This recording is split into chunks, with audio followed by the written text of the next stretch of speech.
Hopefully it does. I'm going to talk about the enrollment impacts from COVID-19, the governor's proposed budget amendments, and then the federal stimulus package recently adopted. So as I was saying, K-12 enrollment has been impacted by COVID-19. Fall enrollment decreased 3% compared to fall of 2019. This is almost 38,000 students.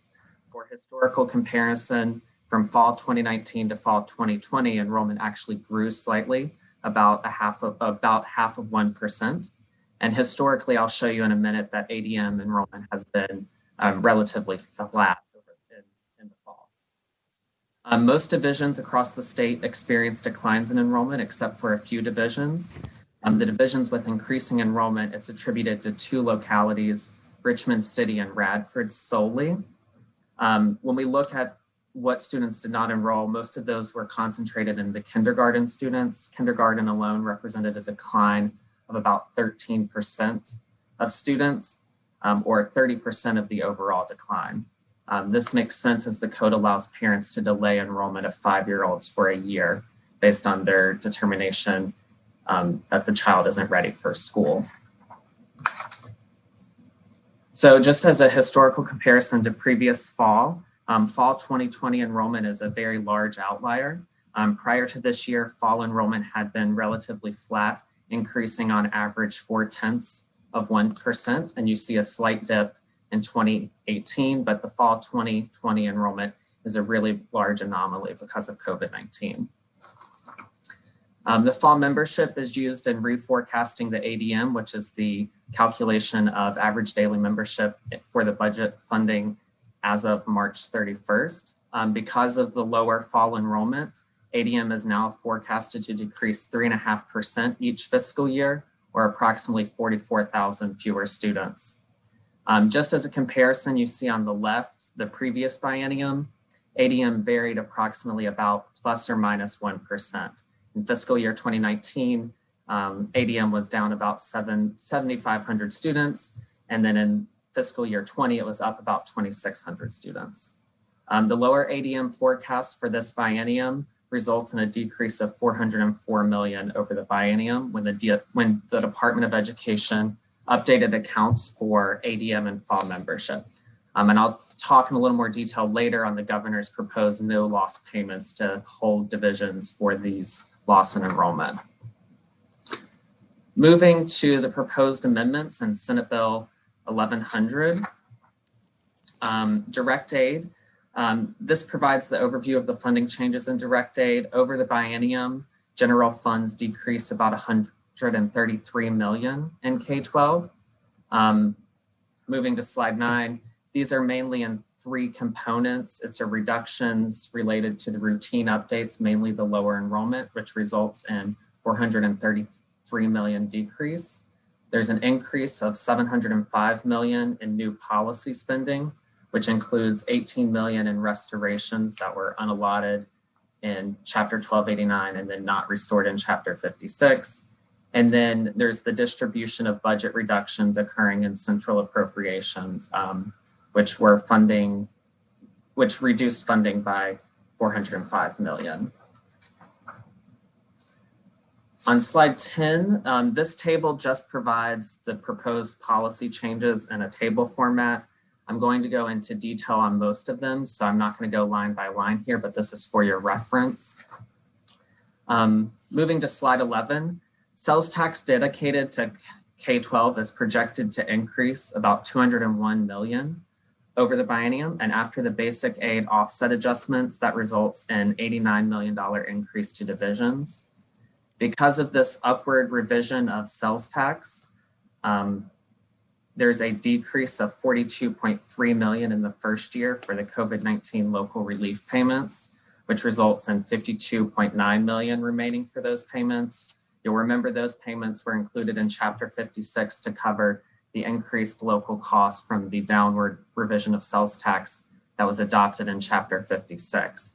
And that was using the gray machine revenue, which I'll detail in a minute in the next slide. Because of the remaining payments needed to make the COVID-19 local relief payments of $52.9 million, the governor is proposing to swap the fund source for these payments from the gray machine revenue to the general fund. This frees up the non-general fund gray machine revenue and would allow that to be allocated for other issues by the governor as allowed in Chapter 56. Moving on to slide 13, the lottery proceeds are forecasted to increase. The lottery has continued to operate within the COVID-19 challenges and has had strong sales. There's an increase over the biennium of $52 million in lottery proceeds. In fiscal year 2021, $8.8 million is related to the transfer of residual profits from the lottery. And then there's $43 million over the biennium in estimated profits from the updated forecast. Lottery was able to implement iLottery before the beginning of fiscal year 2021, which has helped to maintain strong sales and the proceeds that are ultimately transferred to K-12 education. Moving on to the next slide, these are the no loss payments that I was detailing earlier. As discussed at the beginning, ADM projections are 44,000 students lower, and these lower projections resulted in funding reductions. The introduced budget provides $299 million the first year and $214 million the second year to ensure that no school division receives less funding in this biennium compared to the calculated distributions in Chapter 56.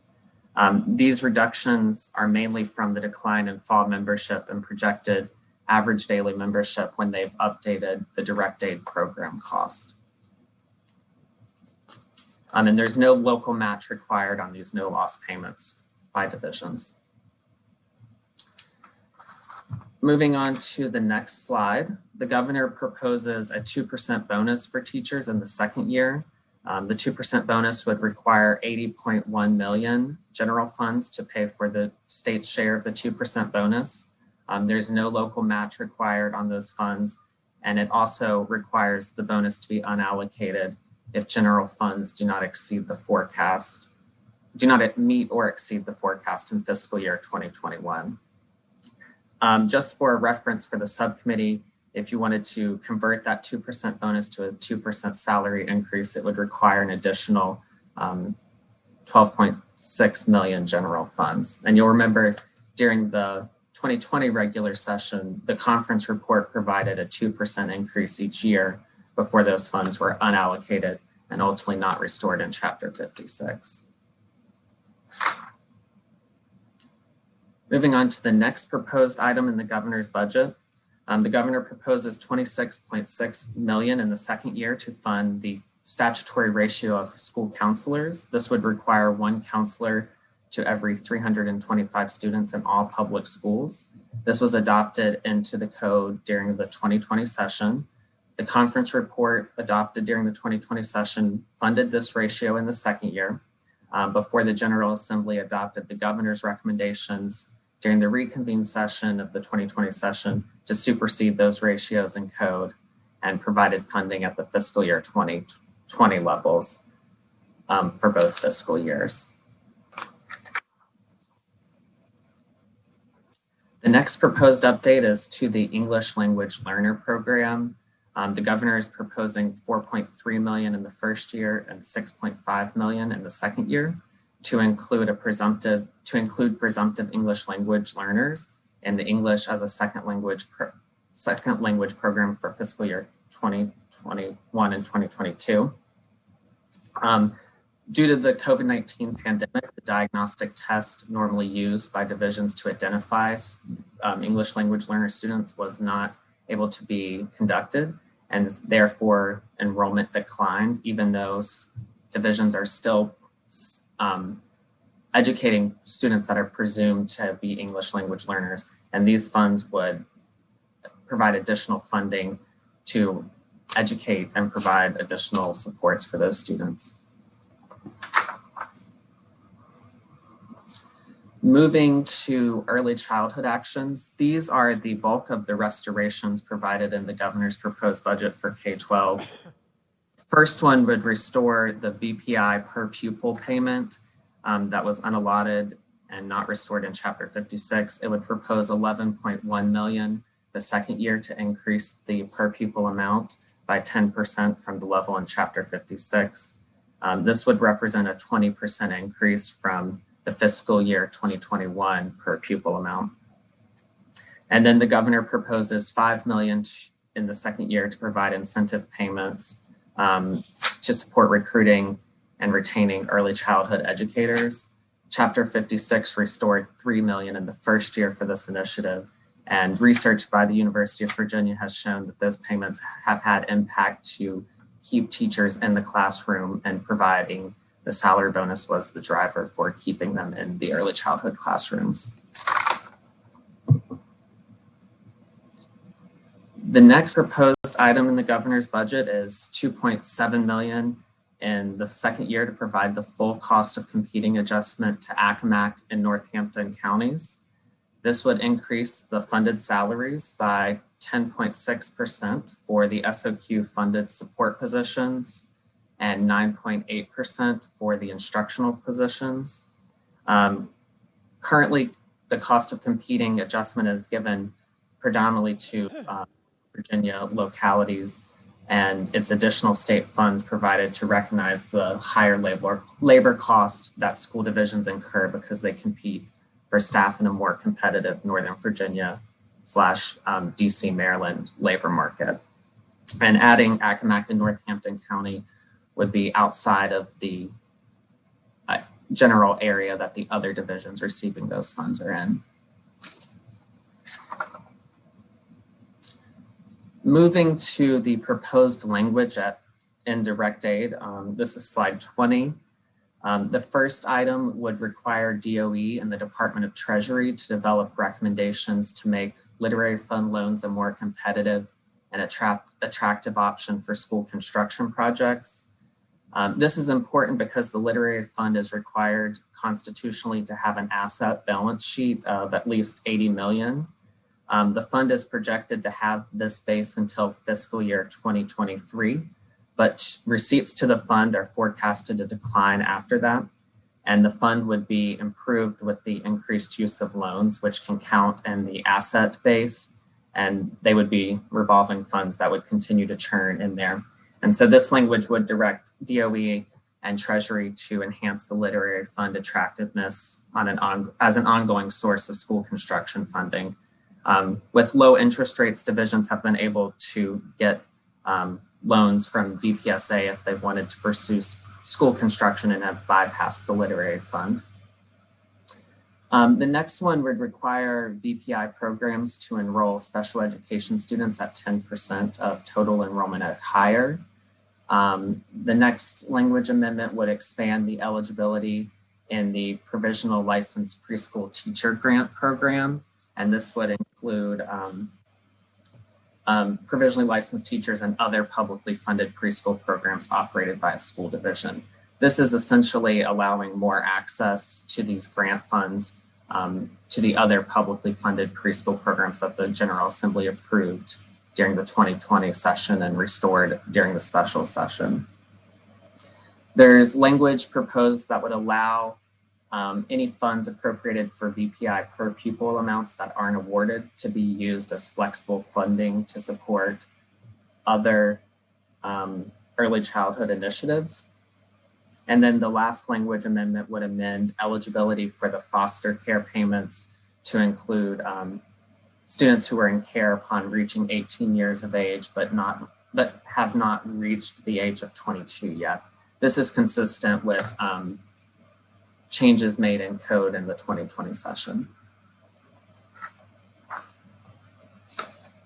Moving briefly to slide 21, this is the Department of Education.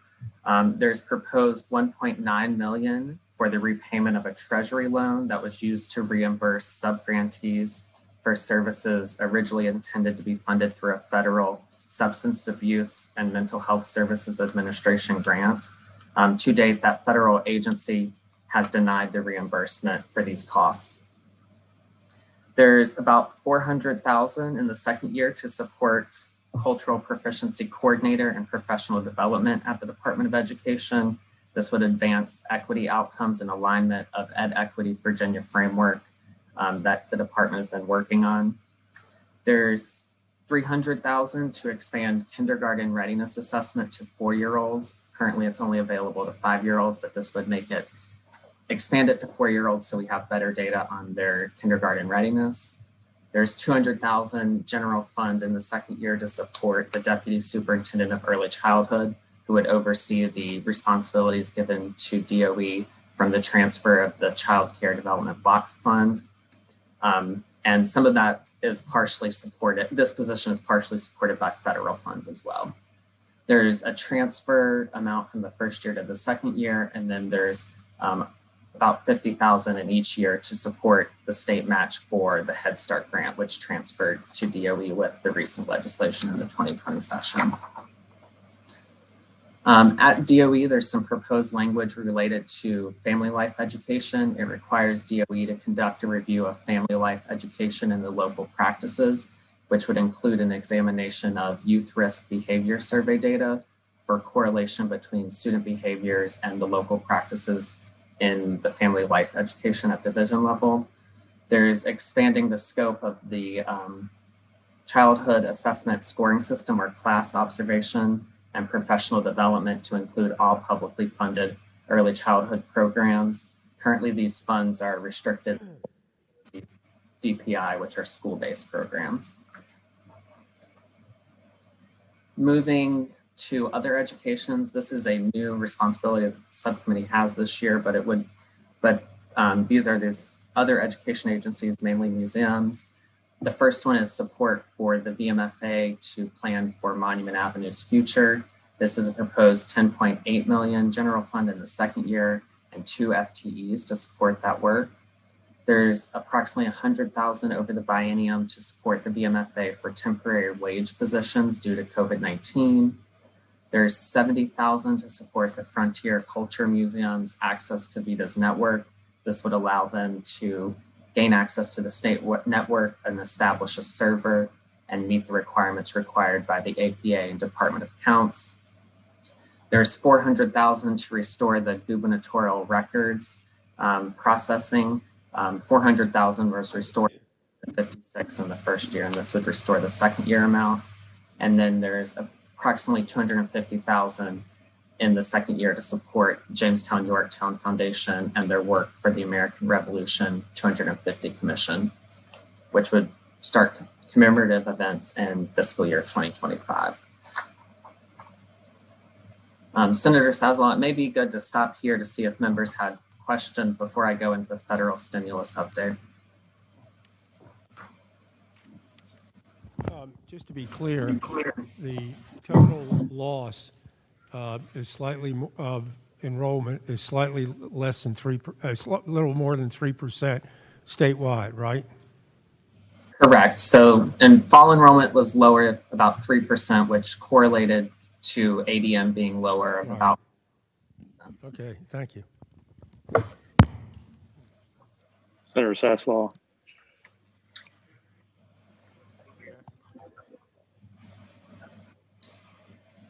Senator Saslow, I think Senator Newman has a question. Senator Newman? Yeah, I don't know. So Tyler, if it's okay with the chair, I just wanted to know, is it really $10.8 million for Monument, and is that for 2 individuals? And if that's the FTEs, is there something else that $10.8 million is going for? So, Senator Newman, my understanding is the 10.8 million is not solely for the FTEs, but in that 10.8 million, there is support for the FTEs. I do know that DPB indicated that there could be funding from a foundation, I believe the Mellon Foundation, to support the work. But I think it is the ongoing envisioning of what Monument Avenue's future would be. Mr. Chairman, and Tyler, if you just get us more information, it's just a lot of money and be a good, I think, to help us understand exactly what that'll be used for.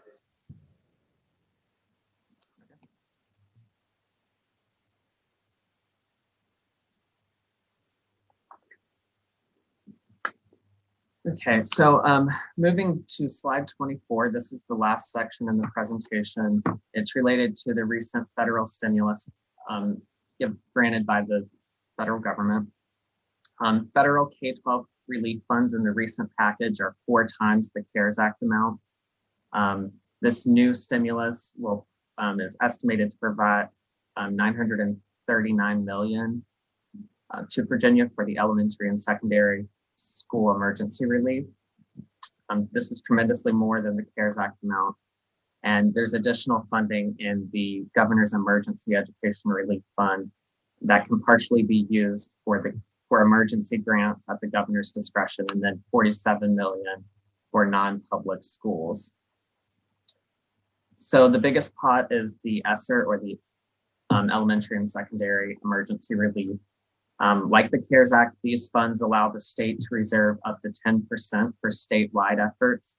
So that means $93.9 million can be reserved by DOE, which then leaves $845.4 million that can go directly to divisions based on the Title I funding formula.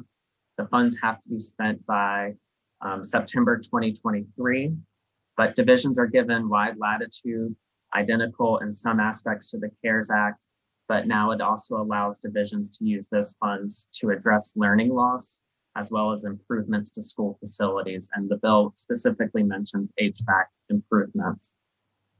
The state is required to meet a maintenance of effort to receive these funds in fiscal year 22. That would require the state to have spending at proportional levels in K-12 relative to the state's overall spending averaged over fiscal year 17, 18, and 19. This will be something we will have to monitor and make sure that the overall state spending in Senate Bill 1100 meets the requirements of the MOE when we compare the proportional levels of K-12 spending.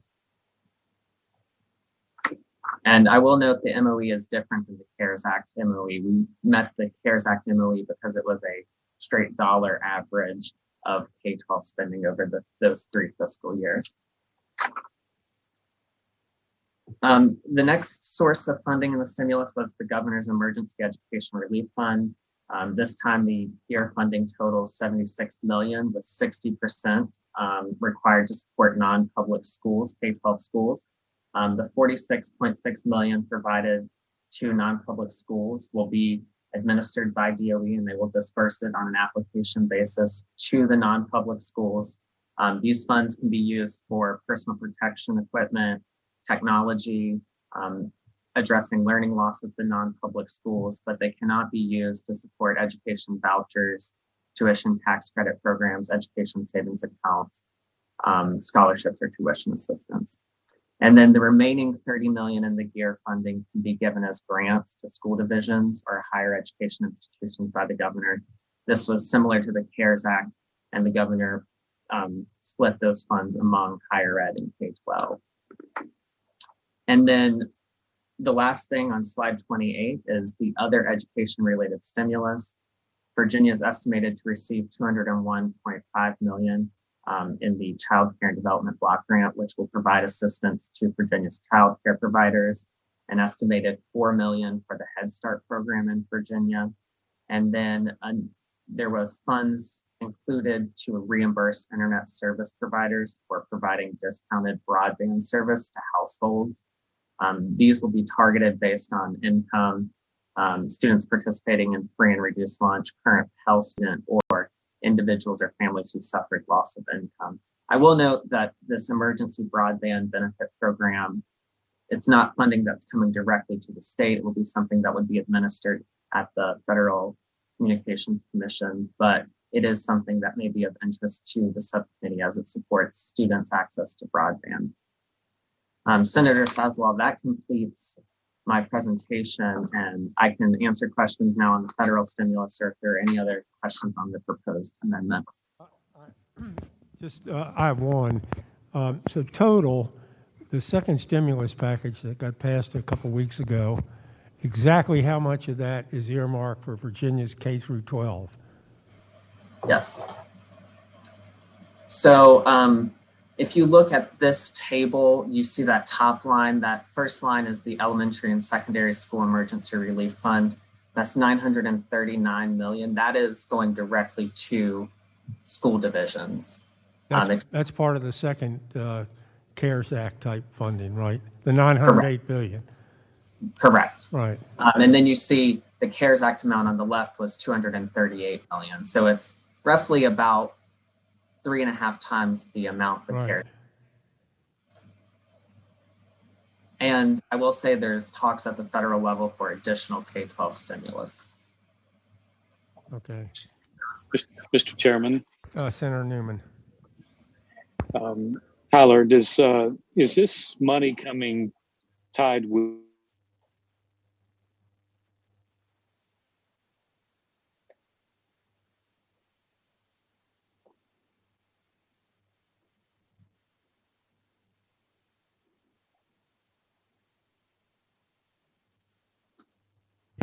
a, Mr. Chairman, I may have frozen him.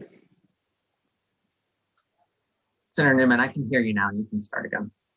I'm sorry. I'm in a weird back room and transportation meeting. Does this come with the maintenance of effort in this portion, or is it another portion that requires a maintenance of effort?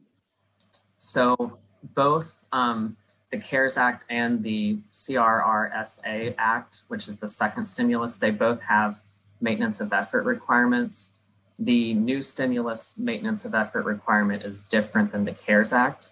And the new stimulus requires the proportional level of K-12 spending relative to overall state spending. And so that means that the state's percentage of spending for K-12 in fiscal year 22 compared to the previous 3 fiscal years. And so that means you get closer to meeting, you're closer to your MOE target, I guess is the best way to describe it.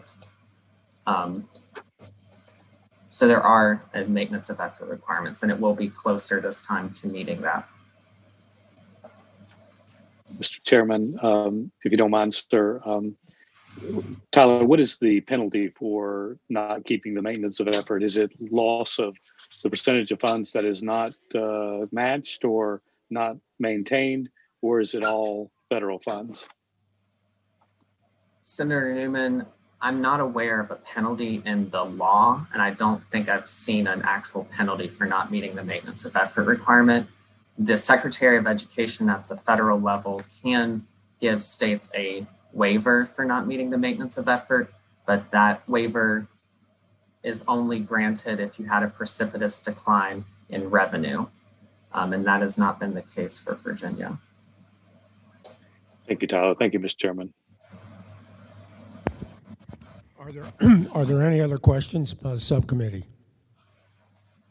Okay, Tyler, thank you so very much. April, thank you.